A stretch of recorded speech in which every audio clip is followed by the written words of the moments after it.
समझ में कुछ नहीं आता दुनिया का हिसाब उल्टा, समझ में कुछ नहीं आता दुनिया का हिसाब उल्टा, नसीहत कीजिए जिसको मिलता है जवाब उल्टा। अस्सलामु अलैकुम व रहमतुल्लाहि व बरकातुहू।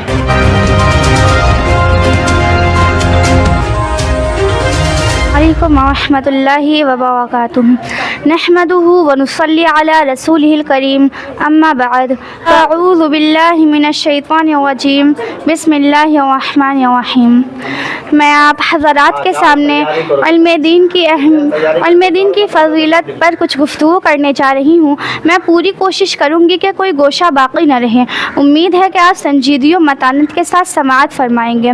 इल्म दो तरह का है, एक दुनियावी एक उखरवी। इल्म चाहे दुनियावी हो या उखरवी हो, इंसान को इज़्ज़त और फ़ज़ीलत अता करता है। मैं आपसे सवाल करती हूँ, वो कौन सी शय थी जिसने आदम अलैहिस्सलाम को मलाइका से अफजल बना दिया? वो कौन सी शय थी जिसने इंसान को अशरफुल मखलूक़ात बना दिया? वो कौन सी शय थी जिसकी बरकत की वजह से अल्लाह ने इंसान को खलीफा बनाया? वो इल्म की दौलत है। जब रब्ब कायनात ने कुरान का नुज़ूल फरमाया तो सबसे पहले वो आयत नाजिल हुई जिसका ताल्लुक इल्म से है, यानी इक़रा बिस्मि रब्बिकल्लज़ी खलक़। उखरवी उलूम की फ़ज़ीलत और अहमियत आयात कुरानिया और अहादीस नबविय्या में बकसरत वाजिद हुई। अल्लाह तबारक व तआला ने इरशाद फरमाया, कुल हल यस्तविल्लज़ीना यअलमून वल्लज़ीना ला यअलमून। ए मोहम्मद सल्लल्लाहु अलैहि वसल्लम, आप कह दीजिए कि अहल इल्म और अहल जहल यकसा नहीं हो सकते। जिस तरह रिफ़ाक़त और अदावत बराबर नहीं हो सकते, जिस तरह हक़ और बातिल बराबर नहीं हो सकते। इसलिए कि एक हदीस शरीफ में आप सल्लल्लाहु अलैहि वसल्लम ने इरशाद फरमाया, कफ़ज़लुल क़मरी लैलतल बदरी अला साइदिल कवाकिब। आलिम की फ़ज़ीलत आबिद पर ऐसी है जैसे कि चौदहवें चाँद की फ़ज़ीलत तमाम सितारों पर है। हज़रत अब्दुल्लाह इब्न अब्बास रज़ियल्लाहु अन्हु फरमाते हैं कि दूसरे मोमिनों के मुकाबले में अहले इल्म के 700 दर्जात ज़्यादा होंगे और हर दर्जों के दरमियान मुसाफत 500 बरस की मुसाफत के बराबर होगी। लेकिन आज के दौर के मुसलमान अपने बच्चों को इस्लामी तालीमात से दूर रखते हैं और कम सिन्न बच्चों को दुनियावी तालीमातें देते हैं। यह सिर्फ शैतान का फरेब है, वो शैतान मरदूद जो हमारे सोसाइटी का दुश्मन है, जो हमारे कल्चर का दुश्मन है, जिसने अहद कर दिया कि आदम अलैहिस्सलाम को जहन्नम पहुँचाएगा, जो हमारे ईमान व अखलाक का दुश्मन है।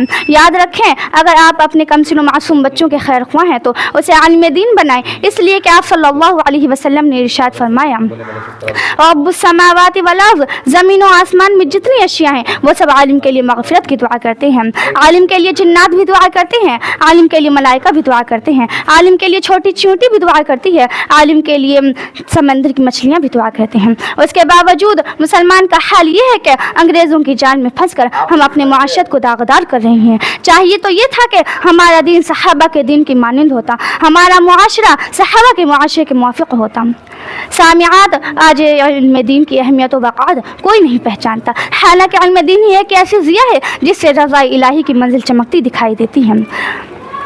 अब अल्लाह तबारक व तआला से दुआ है कि अल्लाह तबारक व तआला हम सब के क़ुलूब में अहले इल्म की अहमियत को हमारे क़ुलूब में बिठा दे। आमीन व मा अलैना इल्लल बलाग। अब मैं अपनी बात का इख्तिताम एक शेर के साथ करना चाहती हूँ।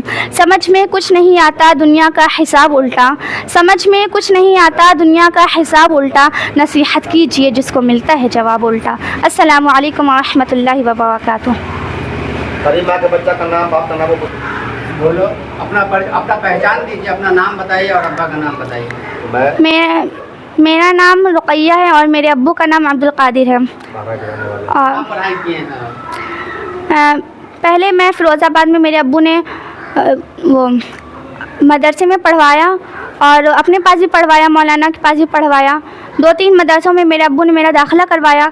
फिर उसके बाद मेरे अब्बू ने मेरा दाखिला लखनऊ में करवा दिया और वहाँ पे अल्लाह ताला का बहुत बहुत शुक्र है कि मेरा दाखिला भी वहाँ पे ले लिया गया और फिर मैं वहीं पे पढ़ रही हूँ। अभी मैंने 3 साल का कोर्स किया है, अभी 4 साल का कोर्स और बाकी है। फिर उसके बाद मैं अल्लाह ताला के एहसान व करम से मैं आलिमा बन जाऊँगी। और मेरे अब्बू ने मेरे लिए बहुत ज़्यादा मेहनत की है, इसलिए मैं यहाँ तक पहुँची हूँ। और मेरे अब्बू का भी बहुत ज़्यादा शुक्र है कि मेरे अब्बू ने मेरा साथ दिया और मैं